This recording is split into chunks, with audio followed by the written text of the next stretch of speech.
तो आप लोगों को पता ही है कि शिव जी के किसी का भी विवाह जब होता है तो नांदी लोग श्राद्ध होता है, विशेषकर आजकल हमारे समाज में सिर्फ फॉरवर्ड में होता है।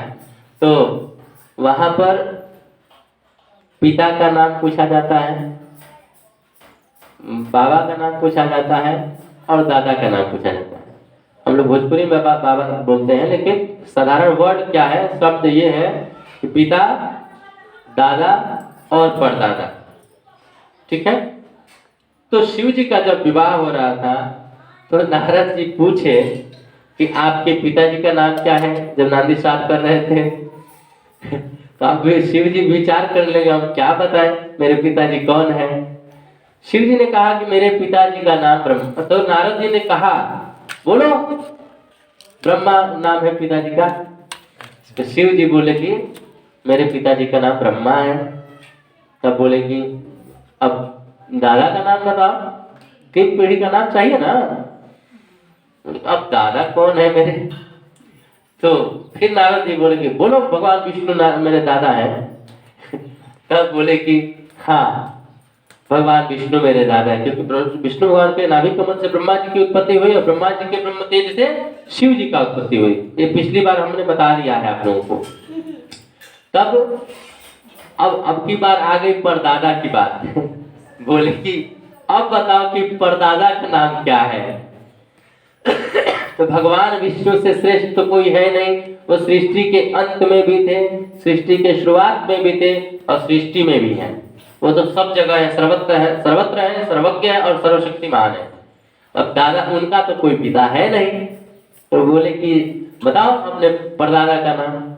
अब ना नारद जी के पास जवाब था न शंकर जी के पास। वो बोले कि सबका परदादा मैं ही हूँ। हाँ, उन्होंने बोला कि सबका तो परदादा मैं हूँ। अब क्योंकि भगवान के परदादा कोई है ही नहीं।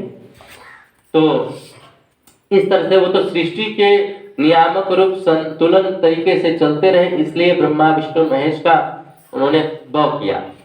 अब वो शंकर जी एक बार प्रयागराज में, ये तीर्थराज जो प्रयाग है, यहाँ पर यज्ञ हो रहा था। उस यज्ञ में शिव जी का उत्तम स्थान दिया जाता है। जहां भी भगवान विष्णु का पूजा होता है वहां शिव जी का पूजा अवश्य है। सत्यनारायण भगवान का भी कथा होगा, शिव जी का पूजा जरूर होगा। तो यहाँ भी भगवान विष्णु का कथा हो रहा है। प्रधान देवता भगवान विष्णु है, कृष्ण है, लेकिन शिव जी का भी पूजा हो रहा है, पार्थिव शिवलिंग। और जितने एक एक करके बनाते हैं सब शिवलिंग ही है, टोटल शिवलिंग है और इनकी संख्या गिनती की जा रही है। तो भगवान शिव का पूजा के बिना किसी भी देवता का पूजा अधूरा है। भगवान विष्णु का यदि पूजा कर लेंगे, शिव जी का नहीं करेंगे तो फल नहीं मिलेगा। शिव जी का पूजा करेंगे, विष्णु का पूजा नहीं करेंगे तब भी नहीं मिलेगा, क्योंकि ये एक दूसरे के आराध्य हैं। भगवान शंकर हमेशा भगवान विष्णु का आराधना करते रहते हैं, लीन रहते हैं उन्हीं के ध्यान में। और भगवान विष्णु भी कभी कभी शिव जी का पूजा किए हैं। रामेश्वरम में रामचंद्र जी बैठकर शिव जी का पूजा किए हैं। तब रामेश्वरम द्वादश ज्योतिर्लिंग में उनका भी एक स्थान है। इस तरह से तो वहां पर शिव जी का स्थान सर्वोच्च दिया गया था। तब तक क्या हुआ कि कहीं से घूमते फिरते उनके ससुर जी चले आए। उनके ससुर जी का नाम क्या था? दक्ष प्रजापति, सती जी के पिता थे। दक्ष प्रजापति जब वहां पहुंचे तो सारे देवी देवता जो थे उनको प्रणाम किए और शंकर जी वहां से हिले भी नहीं, मन से प्रणाम कर लिए। मन से ससुर जी हम प्रणाम कर लिए मन से, क्योंकि वो उनका जो आसन था प्रधान आसन था। जैसे यहाँ पे हमें व्यासपीठ का स्थान दिया गया है। अब यहाँ पे कोई भी श्रेष्ठ से श्रेष्ठ मनुष्य आए तो इस पद से श्रेष्ठ कोई पद नहीं होता।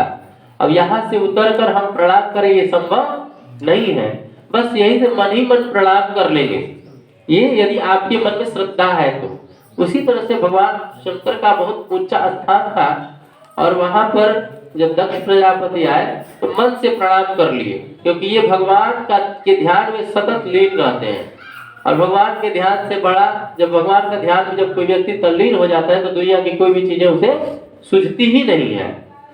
तब दक्ष प्रजापति को क्या हुआ कि अहंकार के कारण क्रोध आया और उनको लगा कि मेरा दामाद होकर मेरा इज्जत नहीं किया।